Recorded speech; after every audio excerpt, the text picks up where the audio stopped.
जी, cycle भी बदनाम हो गई अब तो।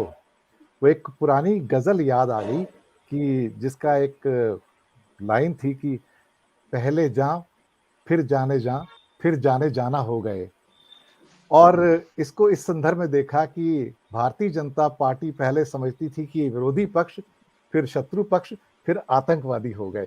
तो ये इस ढंग से ये परिवर्तन होता चला गया है। जैसे-जैसे पैनिक सेट हो रहा है, जैसे-जैसे मुट्ठी में से रेत खिसक रही है, वैसे-वैसे लगता है अब साइकिल भी आतंकवाद का वाहन बन गया है।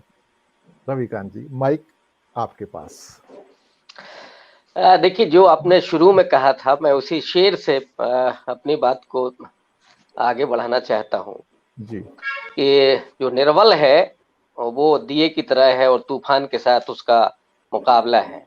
जी। एक कहावत और है कि निर्बल की लाठी में आवाज नहीं होती। तो अब वो केवल दिया भर है या वो लाठी भी लेकर के आ गया है? क्योंकि ये मोदी जी ने और योगी जी ने लाठी इतनी पकड़ा दी है। आप अभी चले जाइए खेत पर और रात में 12 बजे भी चले जाइए तो लोग लाठी लिए बैठे होंगे। वो जो छुट्टा जानवर है ना, उनकी रखवाली करने के लिए।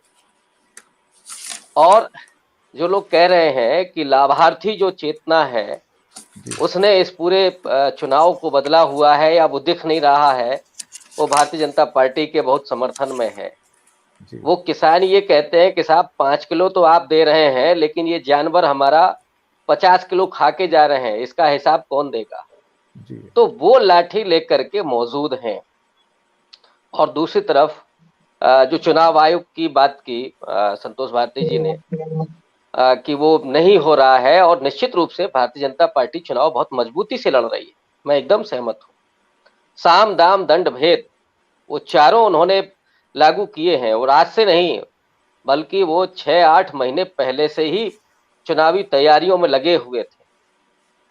और उसमें जो चीजें देखने में आई कि आप जो चुनाव की लिस्ट है, वोटर लिस्ट है, उसको आप देख लीजिए। जिस तरह की शिकायतें अभी 3 चरण के चुनाव में मिली हैं कि बहुत सारे जो वोटर हैं वो बूथ पर जाने के बाद लौट जा रहे हैं क्योंकि उनके नाम नहीं है। अब इसमें आप दोष देने लगिए चुनाव आयोग को या भारतीय जनता पार्टी को, तो मुझे लगता है कि वो आधा सच है। ये वोटर ठीक। लिस्ट को दुरुस्त करने का काम आपको भी मिलता है। मेरी जो जानकारी है कि संघ के लोगों ने 6 महीने पहले ही वोटर लिस्ट वो वितरित कर दी थी, जो उनके अपने पदाधिकारी हैं, और कहा कि देखिए एक भी नाम छूट तो नहीं रहा है। मुझे लगता है कि भाई जो दूसरी पार्टियां हैं, चाहे कांग्रेस हो, सपा हो, बसपा हो, इनके पास भी वो लिस्ट रही होगी, या वो भी लिस्ट निकाल सकते थे, वो भी अपने संगठन के लोगों तक पहुंचा सकते थे। वो कह सकते थे कि इसमें देखिए नाम कोई छूटा तो नहीं है। यहाँ भी हुआ है, समाजवादी पार्टी में भी हुआ है, लेकिन वो सब कुछ जबानी जमा खर्चा हुआ है। जी, वहीं बैठ करके उसको दुरुस्त कर दिया गया है, बता दिया गया कि हो गया। लेकिन अब जब जमीन पर हम लोग देख रहे हैं कि लोग लाइन में लगने के बाद वापस अपने घरों को जा रहे हैं, क्योंकि अगर वोटर लिस्ट में आपका नाम नहीं है तो आप कुछ भी कर लें, वोट नहीं डाल सकते हैं। और चुनाव आयोग की जो गाइडलाइन है, नॉमिनेशन के पहले तक आप अपना वोटर लिस्ट में नाम जुड़वा सकते हैं। जी, ये काम पार्टियों ने क्यों नहीं किया? ये सवाल उन पर भी है।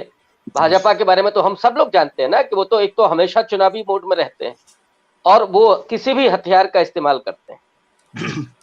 लेकिन अब जो आप भाषा की बात कह रहे हैं कि कहां से कहां पहुंच गए, है ना, वो पहले जाओ फिर जाने जा तक फिर जाने जाना बात तो होगा। शुरू हुई थी ठंडा कर देने की, गर्म कर देने की, और उसके बाद फिर साइकिल हो गई आतंकवाद का प्रतीक। जी, देखिए, मोदी जी मास अपील करना जानते हैं, वो मास से कनेक्ट करना जानते हैं। वो निश्चित रूप से आचार संहिता का उल्लंघन है, हम लोग बहुत सवाल उठा रहे हैं और जी, उठाते रहेंगे इन सब चीजों पर। लेकिन मोदी जी को मालूम है ना कि हमें किससे कनेक्ट करना है और ये बोल करके हमें क्या पहुंचा देना है। अब जी, आज की तारीख में आप देखिए तो भारतीय जनता पार्टी के बहुत सारे समर्थक, उनके वोटर नाराज हैं। वो जो जातिगत समीकरण है उसमें तो वो फेल हुए ही हैं। खुद जी, उनका वोटर उनसे बहुत नाराज है। जी लेकिन जब वो वोट डालने के लिए जाएगा और एक पल के लिए भी जब वो चुनाव चिन्ह देखेगा जी तो उसे कहीं आत्मीयता दिखाई देगी, कहीं कुछ डर दिखाई देगा। ये साइकोलॉजिकल गेम है। मोदी जी हर गेम खेलते हैं। ऐसा नहीं है कि वो ऊट पटांग उन्होंने बिना सोचे समझे साइकिल को कह दिया हो कि वो आतंकवाद का प्रतीक है या इसका ऐसे इस्तेमाल हुआ था। वो जी बहुत सोची समझी रणनीति है कि हमें जी क्या बोलना है, कहां से डर पैदा करना है। हाँ, मैं ये जरूर कहता हूं कि भारतीय जनता पार्टी बराबर डर की राजनीति करती है। ईश्वर जी के नाम पर डर पैदा करना, धर्म के नाम पर डर पैदा करना, अब आ गया है कि चुनाव चिन्ह के नाम पर डर पैदा करना। जी तो वो साइकोलॉजिकल आप गेम खेलते हुए किसी भी स्तर पर जाते हुए चुनाव को अपने पाले में करना, ये वो कोशिश कर रहे हैं। लेकिन मैं समअप करूंगा वहां से कि जो कमजोर है उसकी लाठी में आवाज नहीं होती और ये चुनाव जनता लड़ रही है। ये 10 मार्च को पता चलेगा कि दिया और जो तूफान के बीच का संघर्ष है उसमें जीता कौन है। जी।